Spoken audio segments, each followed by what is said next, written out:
Hola, buenas noches. ¿Qué tal? Bienvenidos a este evento histórico.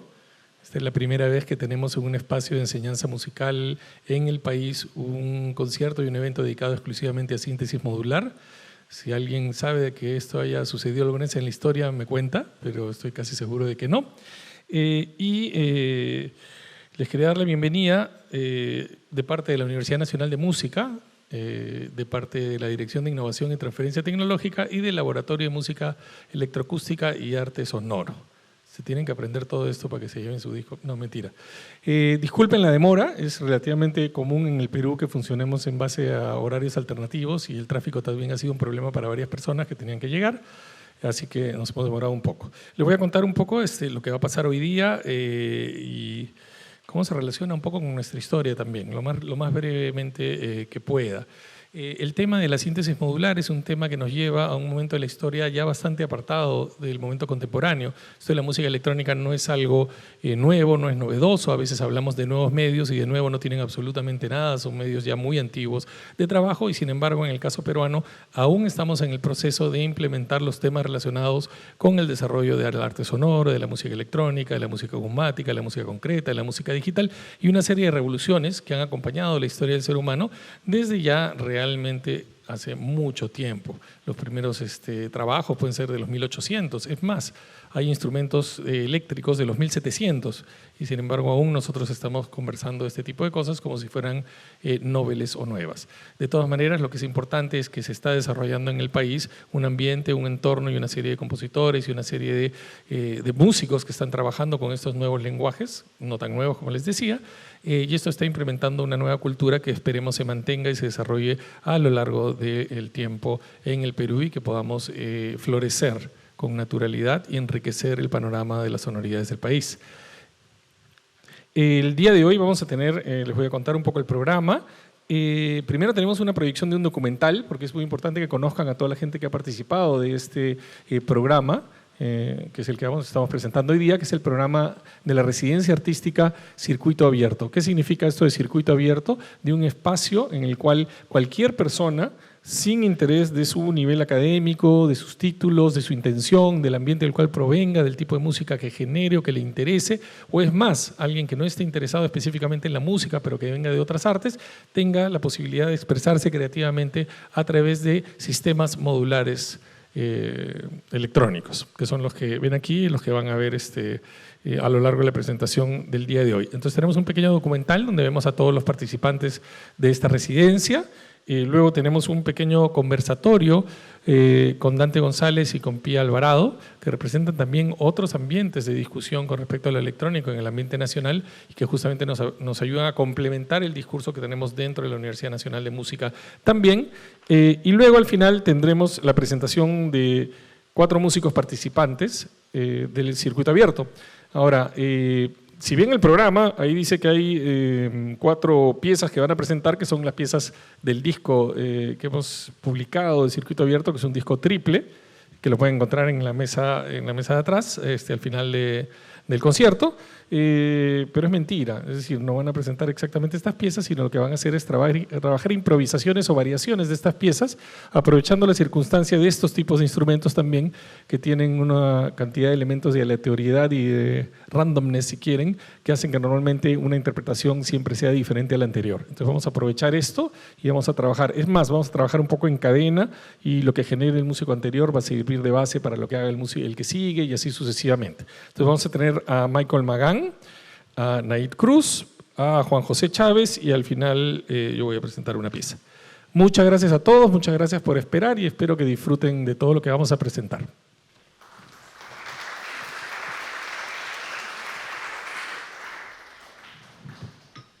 Bueno, primero les quiero dar las gracias al equipo de ITEC que ha generado este fabuloso documental, que es muy importante también históricamente para mantener una memoria, como se dice, como decía yo al final del video, ¿no? Eso es importante también porque a lo largo de la historia eso es lo que nos ha pasado. Nos han faltado una serie de vínculos que hubieran permitido generar un linaje, una historia, una comunicación sobre este tipo de artes y permitir que nuevas generaciones tengan acceso a este tipo de trabajos y sientan también el confort de tener a otras personas de otras generaciones que han trabajado y que pueden mantener o soportar o apoyar el desarrollo de una serie de artes alternativas.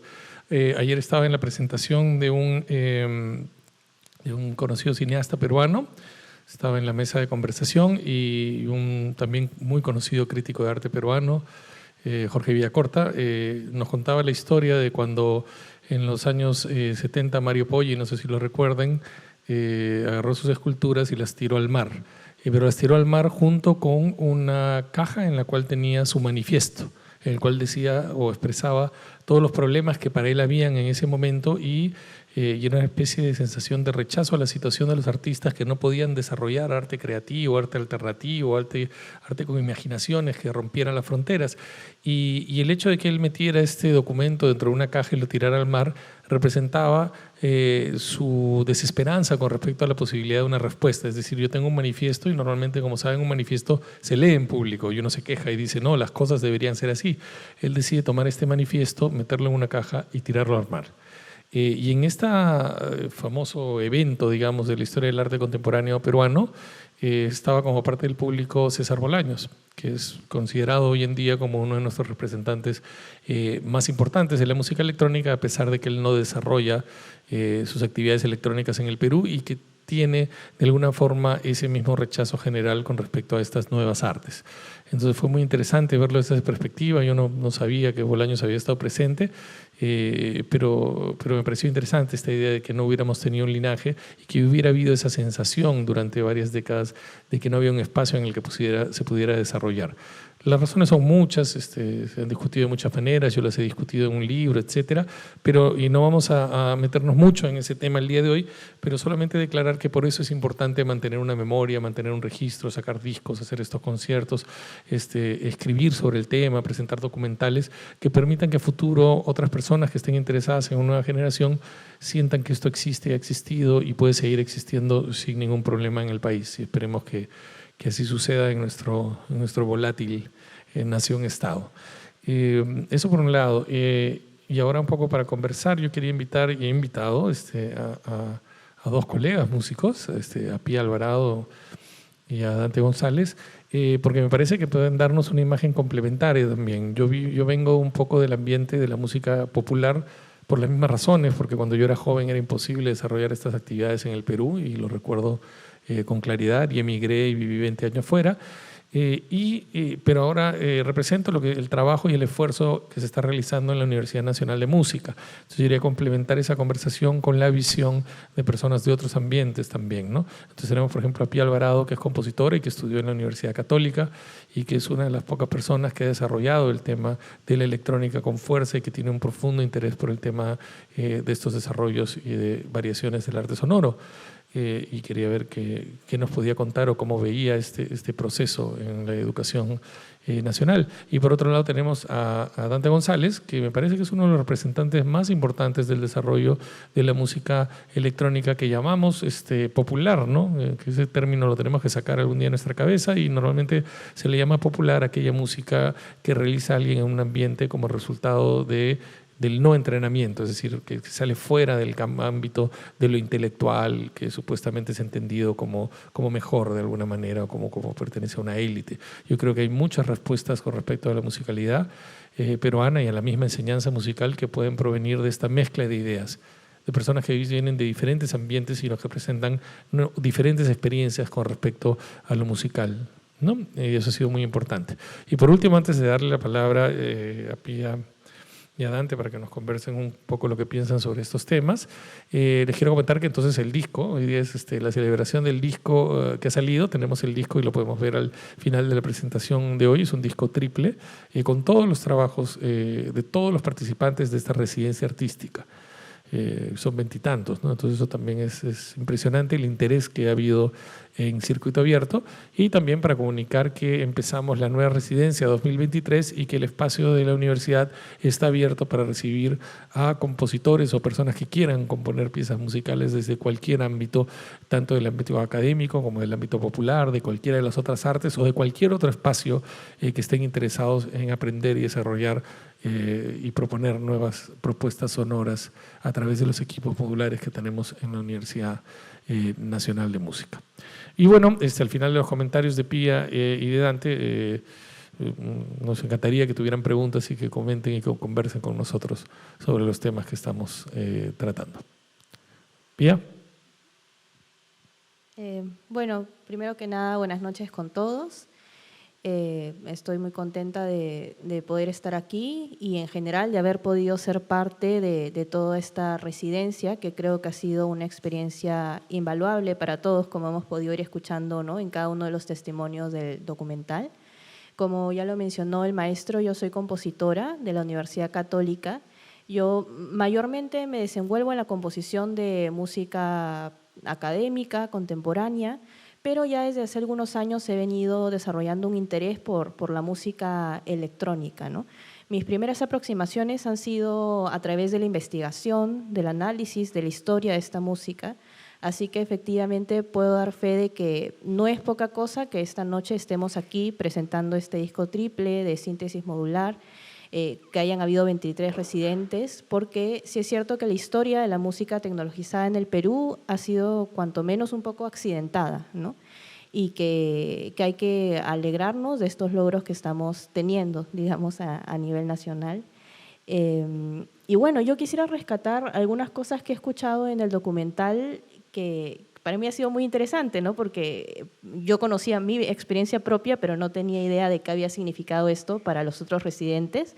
Así que ha sido muy interesante poder escuchar y sobre todo descubrir que hay ciertos motivos que se han ido repitiendo, ¿no?, para todos, y que creo que porque efectivamente son las cosas con las que nos quedamos de esta experiencia.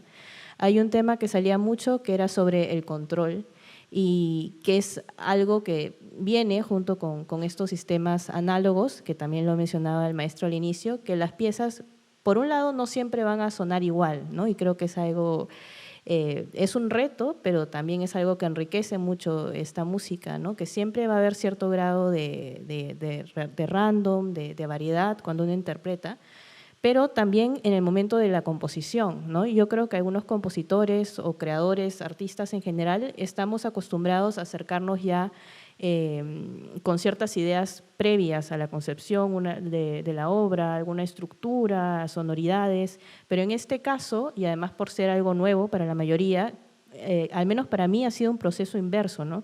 Yo iba conociendo los sistemas y era un poco como que la pieza más bien se iba revelando ante mí, ¿no? Cosas que iban sonando y que me gustaban, pasaban entonces ya a ser parte de esta pieza, ¿no? Y creo que es algo bastante interesante. Creo que también, como mencionaban bastante, ha significado un cambio en la aproximación al proceso creativo, ¿no?, que solemos tener. Aquí no hay escritura, es un poco hacer, improvisar, escuchar, y hay también un tema grande de tangibilidad, porque muchos también veníamos, yo me incluyo ahí, de hacer música electrónica, pero desde el plano digital, y que para mí es una experiencia completamente distinta el hacer música desde una laptop, ¿no?, con las teclas o un mouse, a sentir estas perillas, ¿no? Yo también toco piano y si bien es un universo completamente diferente, lo sentía más símil al hecho de tocar un instrumento que al estar en la computadora, ¿no? Porque hay esta conexión mayor con los sistemas, con las perillas, la sensibilidad que uno puede tener. Y otra cosa que creo que es muy enriquecedora en general respecto a la música electrónica, pero de trabajar con este tipo de sistemas, es que también permite que tengamos una apertura a una escucha distinta y mucho más específica, ¿no? Porque una de las cosas que uno hace, digamos, en el primer día de residencia es que ya sacar el sonido, ¿no?, que suene una onda, ¿no? Ya, suena. Y tú te vas dando cuenta todas las posibilidades de variables que puedes hacer sobre ese sonido, ¿no? Y que son muy sutiles, ¿no? Solo en cuanto al timbre, de cómo vas haciendo con un filtro que esa onda cambie. Después, cómo darle más movimiento, cómo incluir un ritmo. Te das cuenta que el sonido, la concepción del sonido quizás es mucho más sutil de lo que uno podía pensar, ¿no? Y creo que eso también es bastante enriquecedor en la parte creativa. Y nada, ¿no? Me ha gustado mucho poder escuchar las experiencias de los otros residentes y que ahora podamos escuchar en vivo también alguna de las piezas. Creo nuevamente que esta es una experiencia que tiene mucho valor y también que tenga esta apertura, porque si bien es una iniciativa promovida por la Universidad Nacional de Música, que podamos saber artistas de diferentes instituciones o quizás que son independientes, ¿no? Había una chica que era escultora y me parece una gran cosa, ¿no? Que podamos pasar por esto. Así que nada, le paso la palabra a Dante. Buenas noches, soy Dante González, bastantes caras conocidas de aquí, muchas gracias por estar aquí. Y bueno, saludar desde todos los ángulos esta iniciativa, ¿no? de la Universidad Nacional de Música, de José Ignacio, ¿no? por creer y apostar, ¿no? en este valioso documento, ¿no? Que posiblemente sea el primero, ¿no? de toda una serie de experiencias, ¿no? De diversas artistas, compositores, compositoras, en el plano de la música electrónica, ¿no? Bueno, yo tengo muchas anécdotas para contarles, de verdad, me siento muy emocionado, ¿no? De estar aquí.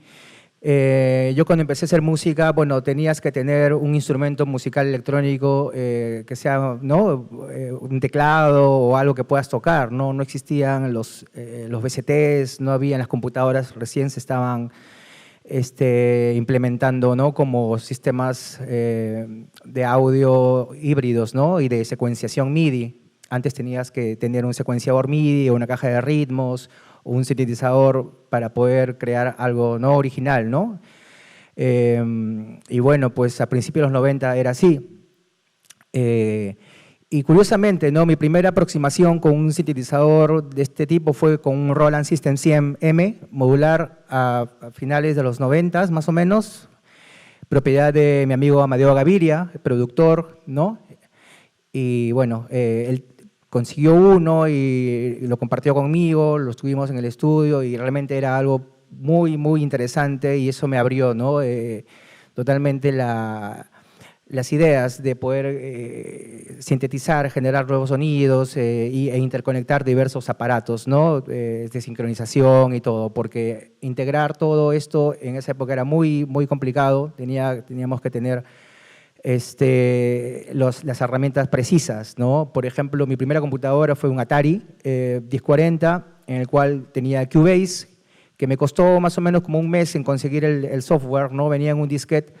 Y con el Cubase, por MIDI ya podía controlar, ¿no? Algún sintetizador, algún teclado casero, ¿no? Que sea multitímbrico y se pueda componer algo desde una idea, ¿no? Desde una idea simple e irlo ya perfeccionando con los sintetizadores, muchas veces hacer la mezcla en vivo porque no había automatización, entonces todo era, pues, ¿no? Cuanto más manos habían, era mucho mejor, ¿no? Y eso, pues, ha sido todo un proceso, ¿no? Ahora estamos como en una edad de oro de la síntesis, yo diría, porque podemos escoger, tenemos todas las herramientas disponibles, puedes comprar un sintetizador vintage, ¿no? Puedes comprar un sintetizador analógico nuevo, completamente nuevo, o un sistema híbrido, digital, como el que tenemos aquí, ¿no? Un sistema Doppler analógico y también un sistema digital, ¿no? Son computadoras prácticamente que al final se traduce las señales a voltaje, control de voltaje variable, ¿no? Y eso es digamos, el aporte analógico, ¿no? Dentro del control, ¿no? Totalmente de microprocesadores y tecnología muy avanzada que hay en estos instrumentos, ¿no? Son como computadoras, pero controladas por voltaje. Entonces, antes no había eso. Todos los sistemas modulares eran completamente analógicos e incluso incompatibles en algunos casos, ¿no? Ahora se está dando mucha versatilidad, compatibilidad, ¿no? Inclusive con USB, todo de conectividad con computadora, software, sincronización. Incluso ahora que estamos entrando en un terreno pantanoso, eso es un tema muy, muy aparte, ¿no? Sobre la inteligencia artificial aplicada a la creación musical, ¿no? Yo creo que hay que ir con cuidado porque también es una herramienta, ¿no? Y yo creo que hay que saber dosificar todas las herramientas para no perder la expresividad, la idea, ¿no? Y la humanidad, sobre todo, ¿no? A la hora de acercarse a un instrumento musical electrónico, porque para mí es un instrumento musical y el instrumento musical se ejecuta, se toca con las manos y está conectado al sentimiento, a la emoción, ¿no? A lo que uno siente en este momento, en cualquier momento a la hora de componer o ejecutar una pieza musical de música electrónica. Entonces, sí, pues estamos pasando, ya no es pues los 90s, ya no es los 2000s, los principios. Yo recuerdo que comprabas las revistas Future Music y venían los discos CDs con samples, ¿no? De instrumentos clásicos y bueno, yo los ampliaba en un sampler pues, con memoria volátil, lo apagaba y se borraba todo, ¿no? Entonces era una forma de aprovechar los recursos que en ese entonces teníamos a la mano, ¿no? Las lecturas de las revistas, los tips, ¿no? Tutoriales, etcétera, todo eso era básicamente mi modo de aprendizaje, porque no existía aquí un sitio donde se puede estudiar, ¿no? Entonces, pues nada, se gana la experiencia, también tropiezos, ¿no? Continuos, pero básicamente todo suma al final, ¿no? Cada error es visto con bastante aprecio desde este punto, ¿no? Desde este momento, ¿no? En perspectiva hacia atrás, ¿no? Y bueno, el error también es un ingrediente interesante, ¿no? En el proceso creativo de la música, ¿no?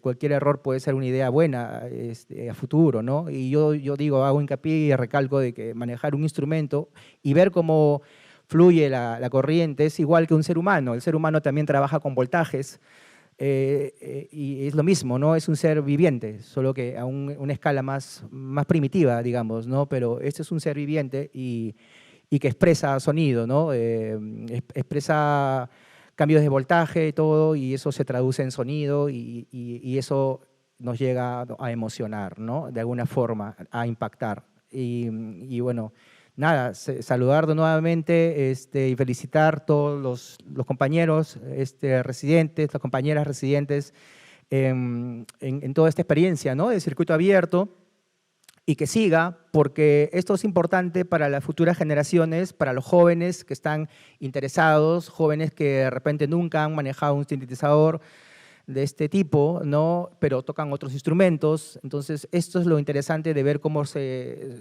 reacciona ante un sistema de este tipo, ¿no? Un sistema electrónico analógico digital, ¿no? Hay que siempre subrayar la palabra digital. A mí yo no le tengo miedo a esa palabra, ¿no? Tampoco hay que ser purista. Y bueno, nada, saludamos y emocionados de poder presentar todo este material y ver las futuras actividades que se realicen, ¿no? con Circuito Abierto y la Universidad Nacional de Música.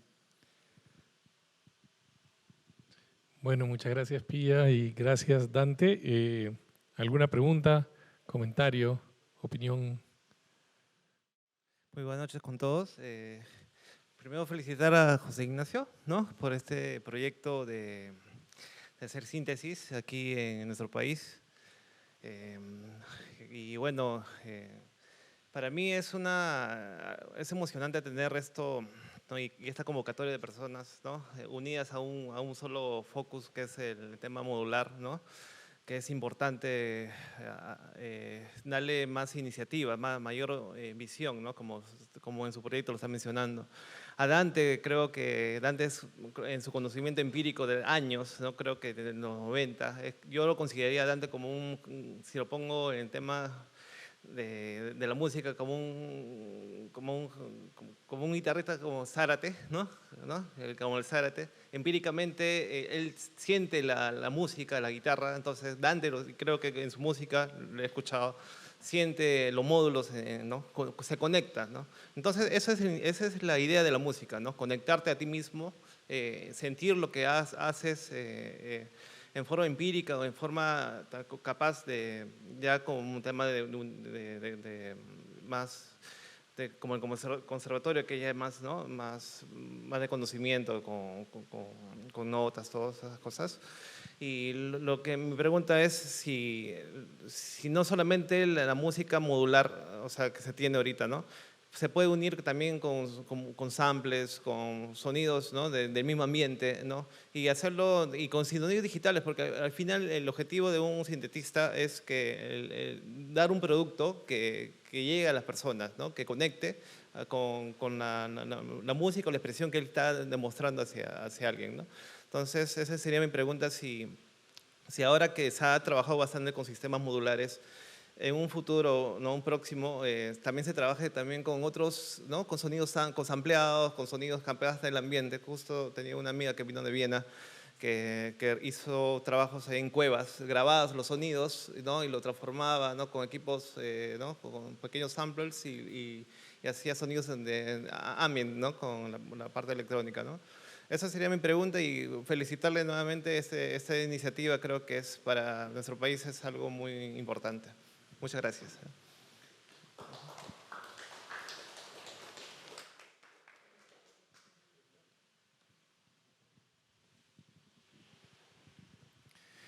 Muchas gracias por tu pregunta. La respuesta corta es Yala. Estamos trabajando desde el 2017 y ahora hemos estado un poco metidos en el tema de lo modular, hicimos este trabajo, compramos los sintetizadores, hicimos la residencia, sacamos el disco, etcétera. Pero cuando empezamos en el 2017, empezamos a trabajar justamente con sampleo y con muestreo. Y en el caso del Conservatorio Nacional de Música, nuestra herramienta fundamental de enseñanza de estas cosas es Pure Data. O sea, nosotros trabajamos con lenguajes de programación visual. Y trabajamos con Pure Data, trabajamos principalmente con muestreo inicialmente justamente porque era un poco difícil inicialmente trabajar electroacústico mezclado, es decir, que la gente viniera, que viniera un ensamble, que vinieran los instrumentistas, que tocaran los instrumentos y que procesáramos en tiempo real, etcétera, etcétera. Entonces, bueno, fue una estrategia que yo usé, no sé si fue la mejor, pero me parece que era una buena idea. Me parece que sí ha funcionado, que era que los chicos empezaran a grabar sonidos y que con esos sonidos produjeran y trabajaran piezas electroacústicas, un poco tradicionales, digamos. Y el resultado está en un disco que hemos sacado que se llama el disco 1. Luego, para implementar temas acusmáticos, es decir, más obsesionados con la idea de la grabación, es decir, desarrollos derivados un poco de la historia de la música concreta, ¿no? La acusmática, y sacamos un disco justamente de mujeres compositoras de la UNM, que se llama Tierra, donde hemos hecho trabajos exclusivamente acusmáticos, o si quieres llamarlos concretos, donde casi todo el material, más que de electrónica o de síntesis o de electroacústica, es un trabajo más concreto, digamos, más de piezas concretas. Y luego sacamos un tercer disco que se llama Microtrilce, donde trabajamos discutiendo temas de otro tipo de vanguardias sonoras, y lo que hicimos es grabar poemas del poemario Trilce de Vallejo y procesarlos con Pure Data y convertir eso en una especie de lo que yo he llamado en el disco poesía electrofonética, y desarrollar otro tipo de vanguardias, acercarnos a la poesía y a otros, ¿no? Otros aspectos de la vanguardia. Y ese fue el tercer disco que hemos sacado. Ahora estamos haciendo el compilatorio para el disco 2, ¿no? Que es la continuación, para tener justamente un archivo. Entonces hemos trabajado todas esas áreas y poco a poco se van trabajando. Vamos logrando que hayan cursos que antes no había. Ahora tenemos un curso que se llama Sonoridades Contemporáneas y Arte Sonoro, que es la segunda vez en el país que logramos poner el término arte sonoro en un curso. El primero fue en la Católica, que yo generé un curso que se llamaba Arte Sonoro, justamente, en comunicaciones, porque en el ambiente de música les resultaba un poco difícil el uso del término, ¿no? Entonces, en cambio, en comunicaciones no. Pero ahora en una institución que enseña música tenemos un curso que tiene el nombre Arte Sonoro, ¿no? Entonces, hemos tenido un montón de estrategias desde el 2017 hasta ahora, y esta es una de ellas, digamos, ¿no?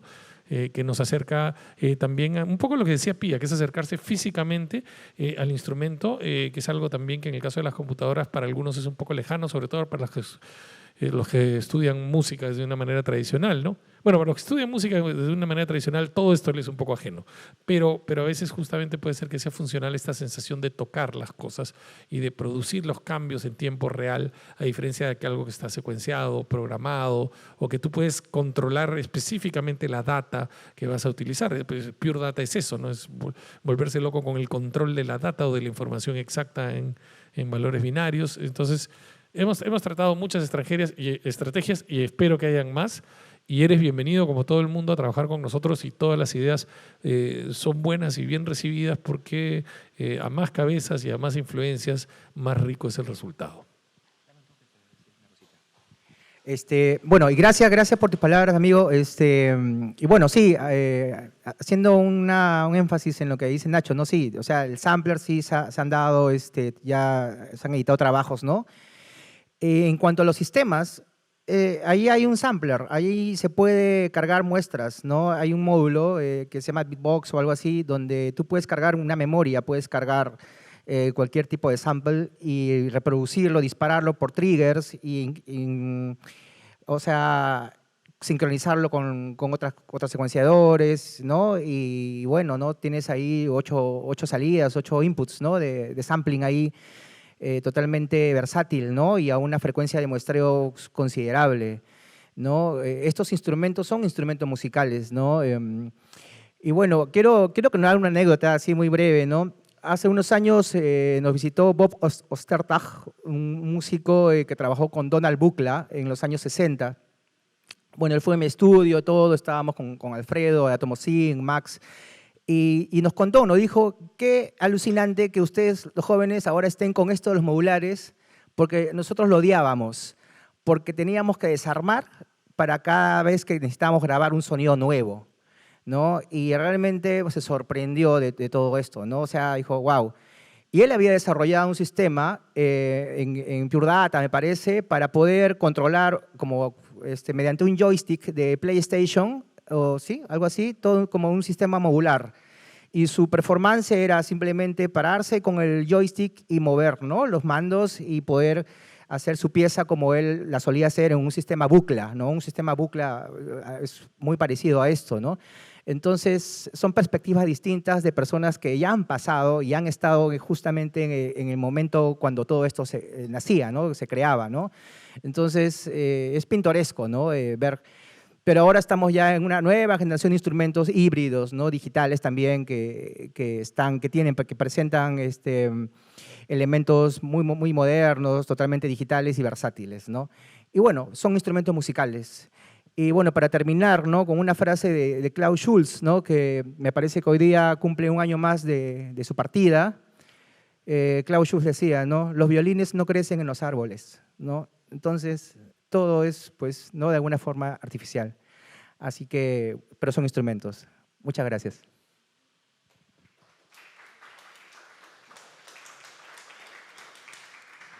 Y yo también quería decir que, como decían los futuristas, ¿no? Los jóvenes están ávidos de nuevas sonoridades, ¿no? De lo nuevo y del cambio. Entonces, esto que para nosotros, para el mundo puede ser antiguo o viejo o ya trabajado, es nuevo en el Perú en ese sentido. No hemos desarrollado ese tema. Entonces, a mí me parece recontra saludable desarrollar ese tema, acercarnos y entender un poco también las sonoridades producidas por la electricidad de la base más pura, digamos, del origen. Entonces, y eso funciona muy bien en las clases que doy, también en las clases que está dando Dante ahora, ¿no? Vamos a hablar de un oscilador, acá está, este es un oscilador, esta es una frecuencia pura, esta es una onda de otro tipo, tenemos hasta un osciloscopio, podemos enseñar cómo cambia la onda. Entonces, también eso tiene que ver con el ambiente académico, ¿no? El ambiente académico tiene otro tipo de obligaciones también que cumplir, entonces eso se complementa con otras cosas que suceden en otros ambientes, ¿no? ¿Alguna otra pregunta?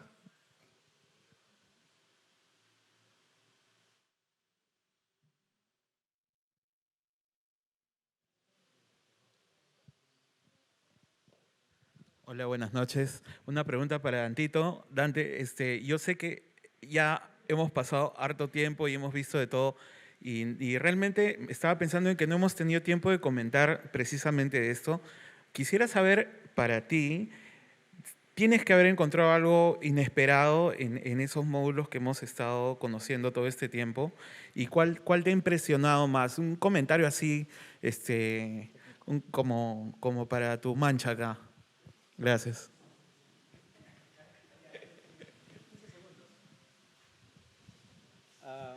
Esa es pregunta de marketing, ¿no? Compre este módulo. Sí, pues algo así, porque lo que más me impresionó fue justamente el módulo al que me refería, ¿no? Un módulo que tiene incluso una pantalla táctil, ¿no? Y tiene salidas de voltaje y salidas de los sonidos, ¿no? Salidas individuales donde tú puedes previamente samplear, grabar cualquier sonido donde sea, de tu celular, donde sea, y luego editarlo, ¿no? Como un WAP y cargarlo mediante una memoria en el módulo y poder desde ahí disparar sus sonidos. Eso me pareció súper práctico, ¿no? Porque, bueno, es un módulo compacto, ¿no? Comparando pues a de otras marcas desktop que hay que cargar el sample, ¿no? Entonces, eso me pareció bastante innovador. Y bueno, los otros módulos de West Coast, ¿no? Make Noise, perdón, que sí son bastante aleatorios y son impredecibles, ¿no? No podría decir cuál exactamente, pero cada uno tiene su carácter, tiene su propio lenguaje, ¿no? E impone sus propias reglas de juego, ¿no? Eso es lo interesante, ¿no? Entonces están hechos para complementar, por ejemplo, el sistema Doepfer, que es lo más clásico de un sintetizador, ¿no? De dos osciladores con todos los módulos que necesita, ¿no? Para que suene. Y bueno, también está el módulo desarrollado por Carlos García, de Cetangas, de Zebra Analogic, ¿no? Es un compatriota que radica en Suiza, Suecia. Y bueno, ha desarrollado unos módulos también a su manera, con su diseño, totalmente, pues, también, ¿no? Impredecible, fuera de control, hippies al 100%, y bueno, ¿no? Aparte de módulos, son una especie de obras de arte, ¿no? Entonces, también contribuyen a la síntesis, a todo lo que se le pueda poner, ¿no? Son las especias, los condimentos extra, ¿no? En la síntesis modular, digamos así. No llamemos síntesis analógica, porque aquí ya estamos hablando de instrumentos digitales también. Lo que no hemos mencionado, se me olvidó o no lo había pensado, es que lo que ustedes ven ahí son 3 sistemas modulares.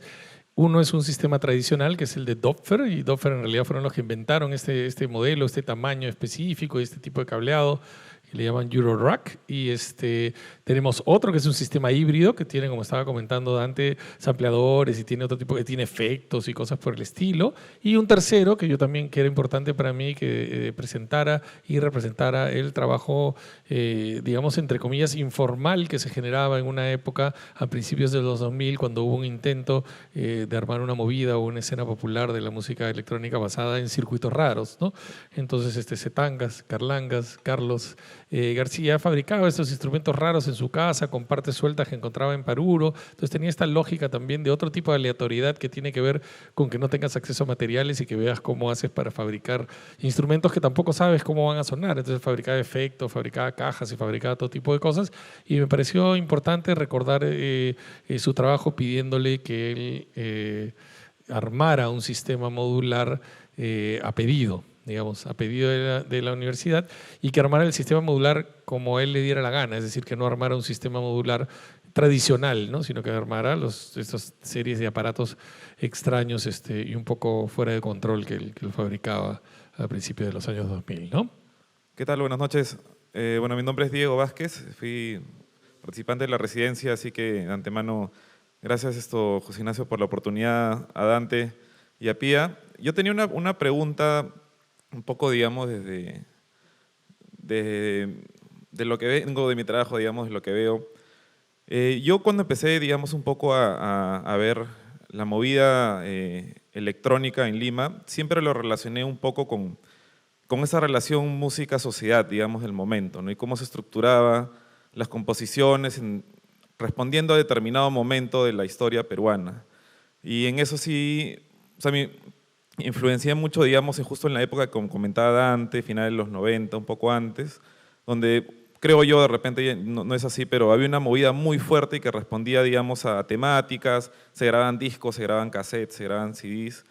Y por eso quería preguntarle, digamos, a ustedes como un panel de expertos ¿cuál es su percepción, digamos, sobre la movida, si es que se puede denominar así, actual, de la música electroacústica, digamos, en Lima o quizás en el Perú, ¿no? Gracias.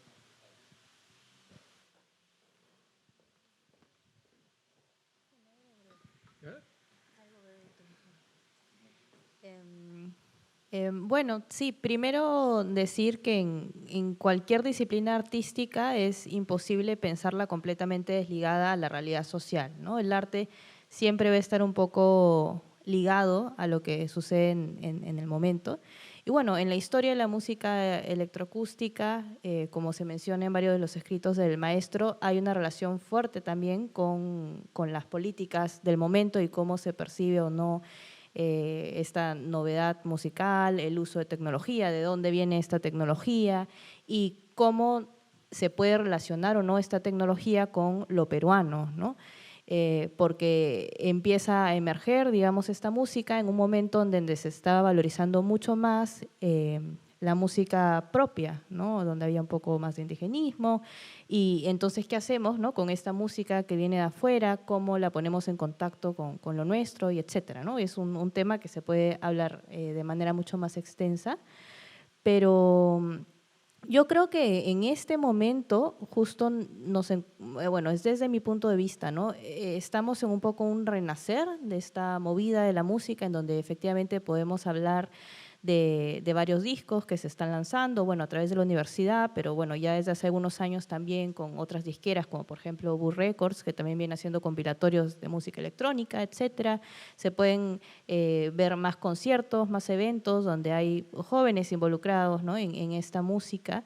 Entonces creo que quizás también es un momento más de libertad en cuestiones de experimentación, que no sé si se podría hablar como una escuela en específica, sino que es un momento también de apertura, ¿no? Y donde efectivamente confluyen personas muy distintas, ¿no? Que pueden venir de aquí, de la universidad, con una formación pues, más específica, o que pueden ser más independientes, acercarse a esto de manera mucho más empírica. Entonces, bueno, es lo que yo percibo un poco desde mi perspectiva en este momento. No sé qué podría decirnos José Ignacio. O sea, el valor de una comunidad es diferente, es difícil de determinar en base a qué y comparado con qué. ¿Cuántos proyectos electrónicos deberían existir para que digamos ya hemos cumplido nuestro cupo, estamos bien? ¿No? Entonces, si lo vemos desde un punto de vista comparativo, sí estamos mal, nos va mal, ¿no? O sea, históricamente no tenemos carreras dedicadas, no tenemos un gran linaje de maestros y de profesores dedicados a esto. Muchos, los pocos que teníamos, varios están fuera del país por razones obvias, porque pueden desarrollarse su carrera con mayor tranquilidad. Entonces, no tenemos tantos lugares para conciertos como puedes encontrar en otros lugares. Si es desde el punto de vista de comparación, no nos va tan bien, ¿no? Yo recuerdo mucho haber viajado bueno, ya ha pasado tiempo, en el 2009 toqué en un evento en Chile que se llamaba La Noche Blanca, donde, ¿no?, la gente venía a escuchar toda la noche piezas electrónicas y electroacústicas, y la gente venía gente muy joven, y venía y se sentaba en el piso, ponían cojines y se quedaba toda la noche escuchando, ¿no? Tienen carreras, tienen todo lo que tú puedas imaginar. Y me acuerdo que una noche, cuando fui a Chile a tocar, la persona que me había invitado me llevó de tour por todos los eventos que habían en la misma noche del fin de semana. Habían 5 o 6 eventos diferentes. Había unos en una casa ocupa, había otro, una pieza para cantante y theremin, había uno de música electrónica inteligente, digamos, Intelligent Dance Music que le llamaban, o de Clicks and Cuts, había otro de experimentación sonora, ¿me entiendes? Habían un montón de cosas, un montón de colectivos, un montón de agrupaciones.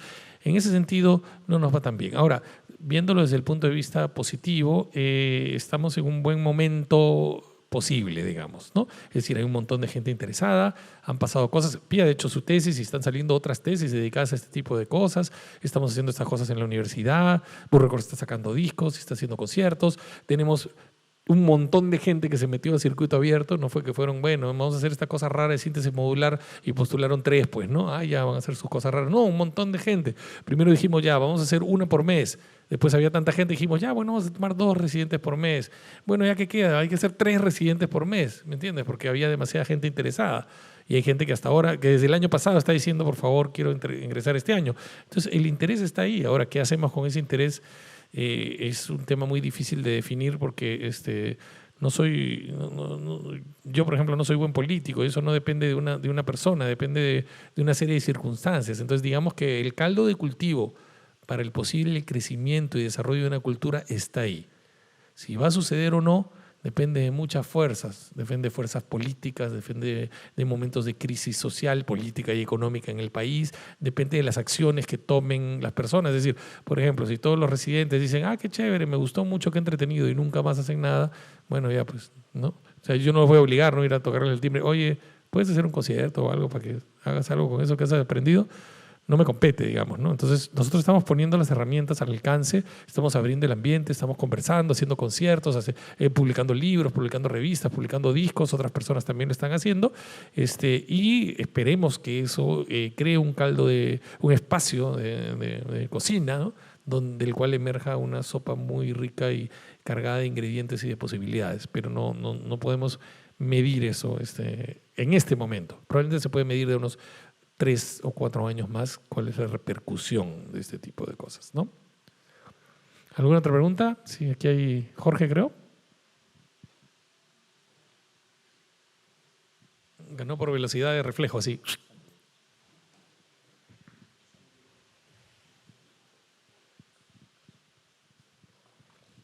Buenas noches con todos, les saluda Jorge González. Bueno, es un comentario y una pregunta. Un comentario, me acuerdo que estaba caminando por las calles del Lince con Dante y veíamos a alguien con una guitarra en la mochila y decíamos, vamos a matar a ese acústico.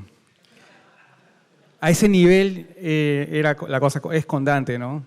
Y eso también para todos los residentes, unas felicitaciones, una sensación de alegría, una sensación de renovación venir acá. No salgo mucho de mi casa, se me nota por la barba y por el peso.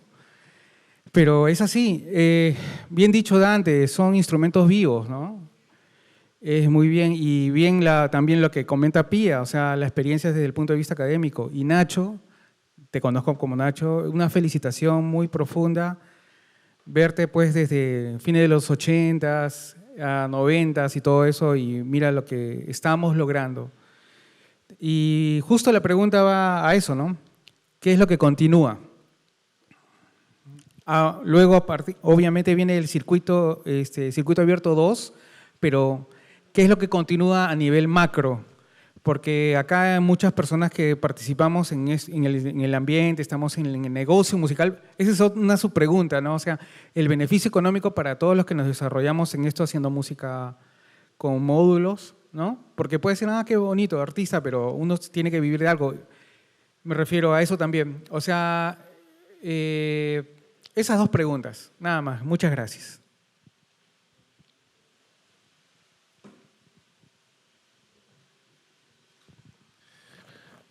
Muchas gracias, Jorge, por los comentarios. Han pasado décadas y aquí estamos trabajando, ¿no? Y desarrollando cosas, y los resultados se van viendo también de los esfuerzos y del trabajo.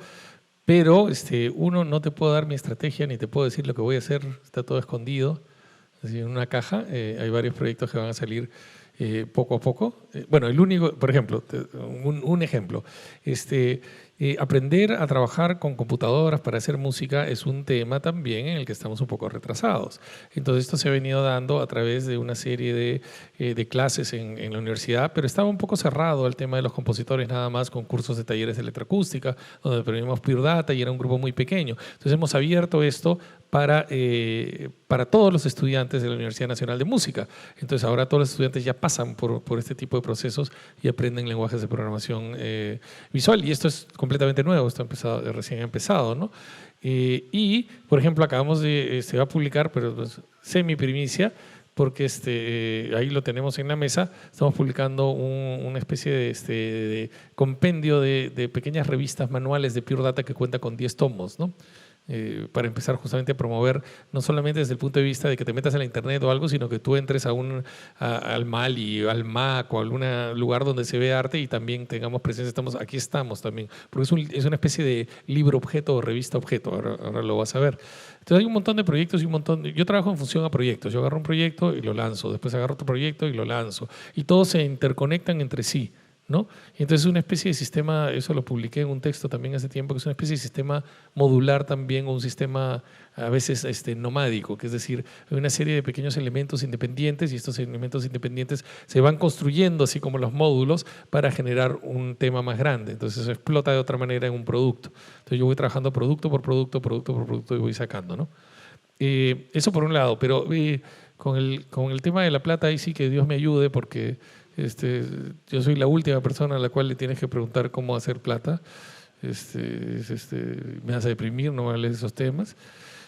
No sé, sinceramente, yo me dedico a la educación y siempre me he dedicado de manera completamente romántica a este tipo de cosas y no comprendo muy bien cuáles son los mecanismos. No digo que esté mal, sino que yo no soy un experto en producir dinero, lamentablemente, ¿no? Ahora, cuando tú preparas a las personas y la gente se entrena y tiene capacidades, y sabe usar computadoras, sabe usar sintetizadores, etcétera, ahí ya viene como un poco la motivación, la voluntad y la agencia de cada persona. Por ejemplo, si te pones a pensar en el tema musical, un músico entrenado en el Conservatorio Nacional de Música que ahora salga con múltiples lenguajes y múltiples posibilidades de trabajo, obviamente puede desarrollar, en caso quiera, muchas oportunidades de desarrollo económico también, porque ahora tiene nuevas herramientas de trabajo y nuevos mundos en los cuales puede incursionar. Puede hacer sentado en su casa música para cine, música para televisión, música para radio, música para lo que tú quieras, ¿no? Entonces se han abierto. O sea, ¿no? Este es un tema relativamente común ahora en la conversación, desde los ministerios, ¿no? La idea de industrias musicales, la idea de que la música también es una industria, también es una oportunidad para generar dinero y generar prosperidad personal en ese ámbito, ¿no? Y en ese sentido también estamos implementando esto, que se suma a la visión que ya tiene un espacio como un Conservatorio Nacional de Música y que puede permitir y pensar como universidad en base a este tipo de lógicas, en base a la organización de empresas, la organización de colectivos, la organización de eventos, la producción de música, como te digo, para todo tipo de entornos, ¿no? Tanto para internet como para promoción, para marketing, para cine, para radio, para televisión, etcétera. Tú debes saber, tú has trabajado mucho en este tipo de cosas, ¿no? Entonces, lo que estamos haciendo es generarte competencia. No, mentira. ¿No? Pero entiendes, o sea, se abren un montón de oportunidades, pero de esas yo no me voy a encargar. Lo que voy a esperar es que ellos hagan plata y después me contraten en algo, pues a ver si hago algo por la vida. Muchas gracias. ¿Te quieres mirar algo? Sí. Quiero hacer mi descargo aquí públicamente, porque de verdad no estaba pensando en asesinar a nadie, ¿no? Que por traer una guitarra, ¿no? Sino eran épocas donde el sintetizador estaba por encima de todo, ¿no? De nuestras vidas, ¿no? Estamos hablando, ¿no? Épocas de descubrimiento, de ingenuidad, en mi caso, ¿no? Aprendiendo, ¿no? Jorge estaba más adelantado que yo en la experiencia de manejo de sintetizador y secuenciador. Pero claro, sí, o sea, veíamos una persona con una guitarra o un acústico, pero no decíamos vamos a matarlo, vamos a pegarle, creo que era la frase, o algo así, ¿no? Porque nos generaba cierto rechazo, ¿no? O sea, molestia ver a alguien, ¿no? Tan simple, nosotros con nuestras máquinas. Pero sí, pues eran otras épocas. Y bueno, nada, hablando de la promo, ¿no? Hacer una última anécdota. Yo me inspiré bastante cuando vi el concierto en la cabaña de Síntomas de Tecno. Precisamente también está aquí Carlos Vázquez, presente. Él tenía su proyecto Círculo Interior, ¿no? A principios de los 90, finales de los 80, y Ensamble también estaba, ¿no? En esa época, son promo. Y se organizó un festival Síntomas de Tecno en 1992, me parece, en el Teatro La Cabaña acá. Y bueno, yo fui y realmente pues estaban los punks, estaba la gente que le gustaba el tecno, porque se le decía tecno, no era synth pop, esa palabra no estaba, no existía esa palabra, era tecno, la gente tecno, Té de Cobres, Ensamble, Círculo Interior, la banda del Buitre, nosotros no, ¿quién más? Cuerpo de Deseo, por supuesto, Renzo Ortega, que fue también una gran influencia, ¿no? En la música, ¿no? Y otras bandas, así, Reacción, en fin, bastantes décadas, ¿no? Bastantes proyectos de onda electrónica, ¿no? Que llevaban sintetizadores. Y bueno, Círculo Interior tenía pues una TR-505, caja de ritmos y un sintetizador analógico CS-15, ¿no? Y eso pues realmente también me impresionó bastante, ¿no? Y fue algo que me marcó, ¿no? O sea, escuchar, ¿no? En comparación de un teclado casero, un Casiotón o un Yamaha, un PCR, no sé, X, con una caja de ritmos de verdad y un sintetizador de verdad, ¿no? Era totalmente otra experiencia escucharlo, ¿no? Por los altavoces y las frecuencias que emitían esos instrumentos, era de otro planeta. pero era la época en que acá se estaban haciendo cosas, ¿no? Y después ya nunca más vi otro festival de esa índole, ¿no? Después todos tocaban de forma aislada o de repente 2, 3, pero ya no a ese nivel ¿no? de festival, ¿no? Con grupos de post-punk o punk, ¿no?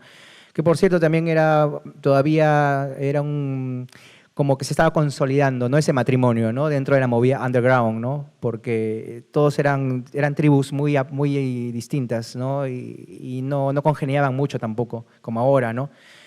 Pero eran otras épocas y pues nada. Entonces no tienes ningún guitarrista muerto en el closet en tu casa, ¿no? ¿Seguro? Ya. Solo para comentar a las personas que no conocen mucho de esto, aquí tenemos como 3 generaciones muy cercanas, ¿no?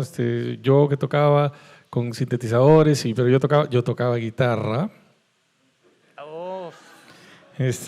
Y teníamos una banda con sintetizadores, con cajas de ritmos y cosas por el estilo, ¿no? Jorge ha venido a conciertos de La Secreta Identidad con Johnny Chiappe, que es un gran guitarrista que nos acaba de dejar hace poco tiempo, hace un mes casi. Y después yo he empezado a ir, después de eso, yo he empezado a ir a los conciertos en la casa de Jorge también, a escuchar a Ensamble y también a escuchar a Círculo Interior y Unidad Central. Y después como que viene Dante, que es un poquito después con una serie de proyectos. Entonces acá hay una serie de elementos. Bueno, entonces muchas gracias a todos. Entonces ya me dijeron que nos quedemos que callar. Pasamos al concierto. Vamos a tener 4 presentaciones musicales. Gracias.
Bueno, muchas gracias por escuchar, como diría el gran compositor Varese, nuestro ruido organizado o desordenado, no sé, a gusto del público. Espero que le hayan pasado muy bien, que hayan disfrutado de estas sonoridades y estos timbres. Y quiero invitar rápidamente a todos los residentes que están con nosotros y que nos han acompañado durante todo el año con la producción también del trabajo, que suban al escenario un segundo para darles un fuerte aplauso a todos.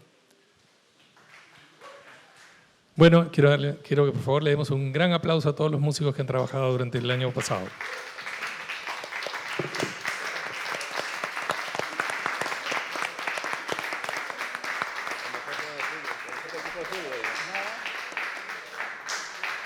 Equipo de fútbol.